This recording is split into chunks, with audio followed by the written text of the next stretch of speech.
The consolation prize for most people as we've experienced the apocalyptic events of the past year or so has been simple. At least we've got the internet. Good old trusty internet. Whatever's going on outside, you can bury your head in Reddit or Twitter or TomoNews and pretend all's well. Except on Tuesday. That bubble of calm was pierced when a load of the largest websites in the world all simultaneously went down. Apparently, nothing is sacred. Here's what you need to know. Thousands of websites, including Reddit, Amazon, PayPal, Spotify, and the British government's official site, went down across the world on Tuesday, after content delivery network provider Fastly suffered a disruption, according to a Reuters report. Over 45 minutes, users trying to access many high-traffic sites received an error message, according to The Guardian, though users in some places reported no problems throughout the outage.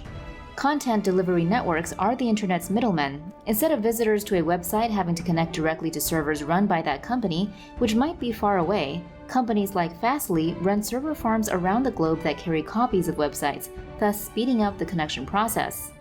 Of course, if one of those content delivery networks goes down, then you have what is technically called the absolute nightmare scenario of having no access to the group of websites they provide access to. And this is more important than simply restricting our access on Reddit. Media measurement firm Kantar calculated that, worldwide, websites lost more than $29 million in ad revenue per hour during the outage, according to Reuters. What's more, The Guardian reports users in the UK who were denied access to the British government's website were unable to use important services, including making COVID-19 vaccination bookings. The outage highlights a vulnerability in the increasingly centralized structure of internet provider infrastructure. According to The Guardian, only a small number of content delivery networks serve the entire world, with each one running huge numbers of websites. Outages are rare, but when they occur, even websites like the British government's, which can run on a backup network, need time to switch over manually.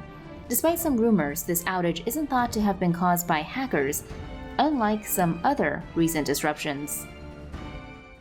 When you think of computer hacking, you think of code on a screen, internet banking, and email scams. What you don't think of is a large fuel pipeline. And yet this weekend, hackers targeted exactly that. Here's what you need to know. The hack on a 5,500-mile pipeline on the U.S. East Coast is being looked at as one of the most significant attacks on key national infrastructure in history, according to the BBC.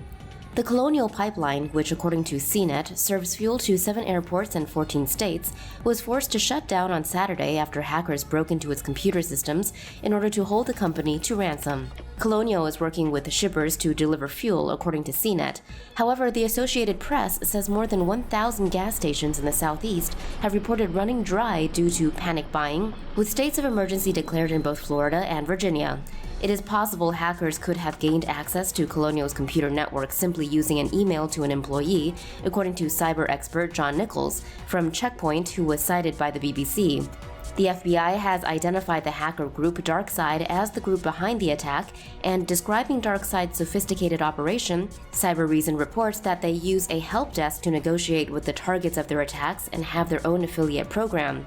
CNET reports that these types of cyber attacks have become common. City governments around the U.S., including Baltimore's and Atlanta's, have been hit by ransomware attacks in the past, and hospitals have been forced to shut down. U.S. President Joe Biden has said he is being personally briefed on the situation. Responding to the large-scale political repercussions of its hack, Russia-based DarkSide has already attempted to backtrack. According to the BBC, it said on its website, "Our goal is to make money and not creating problems for society. We do not participate in geopolitics," it added. We've all been there, haven't we? You've hacked into the biggest pipeline in the US and you suddenly realize the American government might come after you, so what do? Tell everyone you didn't mean it. It was just about stealing millions of dollars. No big deal, nothing to see here, and hope it all goes away. To be honest, it seems like these guys are good at computers, but not great at life.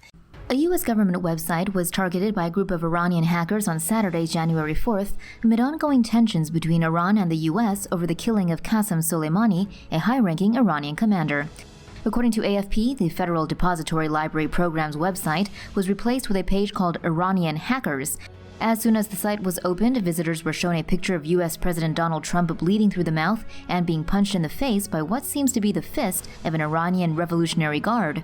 The website also showcased images of Iran's leader Ayatollah Ali Khamenei, the flag of Iran, and a message from the country's leader which expresses support for the oppressed people in the Middle East. In a statement, a spokesperson from the Cybersecurity and Infrastructure Security Agency told CNN that the site has since been taken offline and is no longer accessible. The official said that there's no confirmation of whether or not the hacking operation was part of Iran's state-sponsored activities.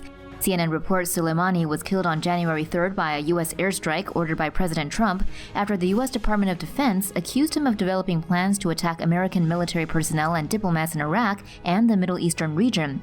The Pentagon also says he was responsible for the deaths of hundreds of Americans and wounding thousands more. 20 years ago, if someone suggested that their water heater was spying on them, you would have had to ask them if they needed some time off work. These days, they're probably right, especially if they've got one particular type of TV. Here's how that works. A Chinese analytics company has been collecting personal data from Skyworth brand smart TVs without users' consent, scanning their Wi-Fi every 10 minutes and uploading information according to protocol. The practice was revealed by a user who noticed their TV was being slow and analyzed back-end program code to find out why. What they found was a program by Beijing-based Gozen Data. According to the user, the program not only tracked activity on Skyworth smart TVs, it also tracked smart device activity near the TVs. A Skyworth spokesperson in Hong Kong told Apple Daily that it denied intruding on people's privacy, saying instead that it collected user data to facilitate personalized advertising. Protocol reports statements on Gozen's website that say its data collection service covers 149 million households, 140 million smart TVs, and 457 million people in China. Smart devices are increasingly prevalent in homes across China, and Protocol reports Weibo users shared concerns over security, noting how everything from stoves to kitchen hoods to water heaters is now linking up to the internet. Although the story arrives as the Chinese government has introduced new regulations protecting personal data and limiting its collection via mobile apps, according to the South China Morning Post, many will be familiar with China's existing privacy issues. China has 8 of the world's 10 most surveilled cities based on the number of cameras per 1,000 people, according to UK-based research firm Comparitech, cited by CNN. China is accused of masterminding the Equifax hack and what is surely the latest Western imperialist plot to hurt the feelings of 1.4 billion Chinese people. According to the Washington Post, the hack compromised personal data of nearly half of all Americans. A federal grand jury charged 4 Chinese military officers on Tuesday for the massive hack of the credit rating giant Equifax that occurred in 2017. The 4 are alleged members of the People's Liberation Army's 54th Research Institute. Speaking at a press conference in Washington, U.S. Attorney General William Barr called the hack one of the largest data breaches in history. Barr said the hackers stole personal information and trade secrets, including data compilation and database designs. BBC reports that the hackers allegedly routed traffic through 32 servers in nearly 20 countries to conceal their location as they conducted the cyber attack, which occurred from May to June in 2017. The U.S. Department of Justice named 3 of the 4 suspects, but their whereabouts are unknown.